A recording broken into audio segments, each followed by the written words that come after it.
Hey, Brad. We are Group 20. I'm going to start by introducing myself. My name is Daniel DeLuca. And my name is Hao Guo. My name's Sophia Gonzalez. So our group was formed in the third week of class. So it made us feel a little like we were behind, which is why we're submitting this a few days late. So we tried to stay in contact through Facebook and through sharing each other's numbers and stuff like that. We would try and meet up, I think, about on a weekly basis. And I think together we all worked pretty well. We never had any issues around like conflict with each other.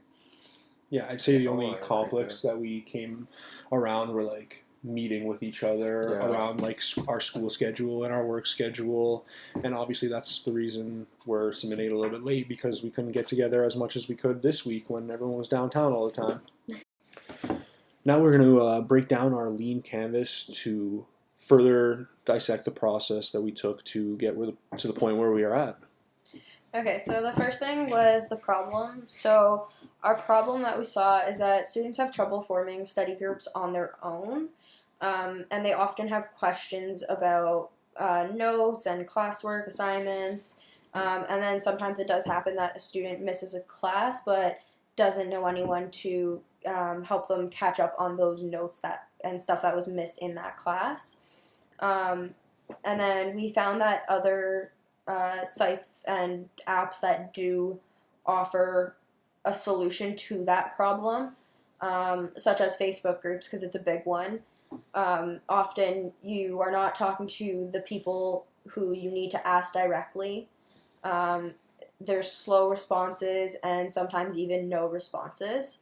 Other sites only offer you the class notes with no explanation, and sometimes those class notes can be tricky to figure out when you're not coming from someone teaching it to you. So then if we move on into our customer segment. And also I want to add about the problem is because like we find out like the most of the website is super expensive for students, for example like $100 per month, and it's not really working for us too. And talking about customer segments, we're thinking about like for early adopter, we're focus on Raritan students specifically. Eventually, we're going to go board for like a university student and a college students.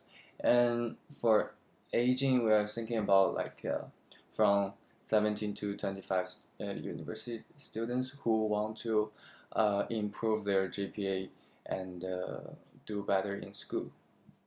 And yeah, that's it for the cost.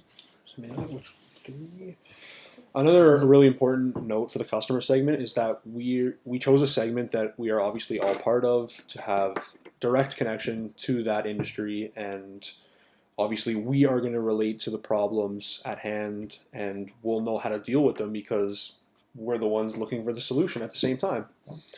So our unique value proposition is that our solution is for like school stress. So we actually developed the app that we titled CMate, which unites students directly to each other in the class, whether that's through their student number or a sign up, which will come with a cost, which we will discuss later. But our app is focusing on uniting students to obviously keep up to date with notes and group work, and we find that this is an easier way to connect and communicate with each other. So just to again add to that, so we kind of found that it was a lot of the questions from students would come from Facebook. So it's kind of like our app would be kind of like Facebook, but for individual programs at schools and individual classes in those schools. So then our solution, more to do with CMate.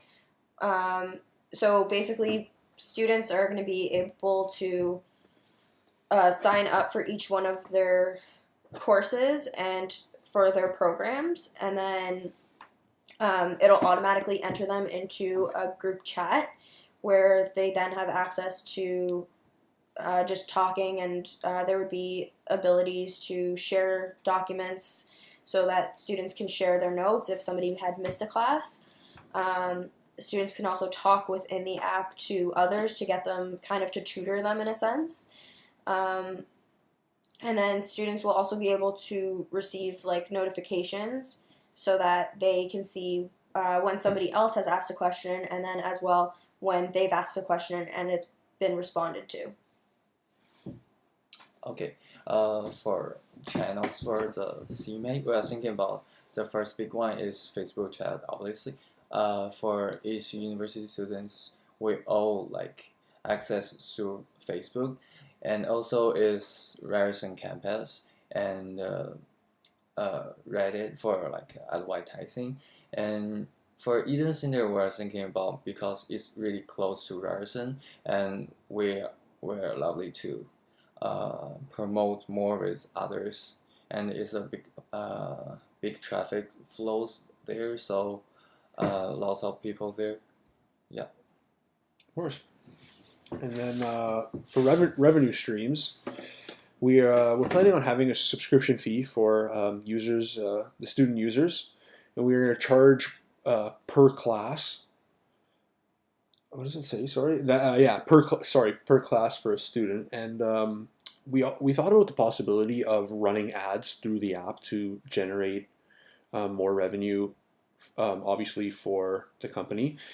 The only thing with that though was that it would fall. We thought about this a little too late, so we'd have to go back and edit the customer segments. But working to actually making this app a strong it's a strong possibility that this app will actually be made, because it's gonna help students in the long run, and that is definitely something to consider, running ads through this app to reach students, specifically like university and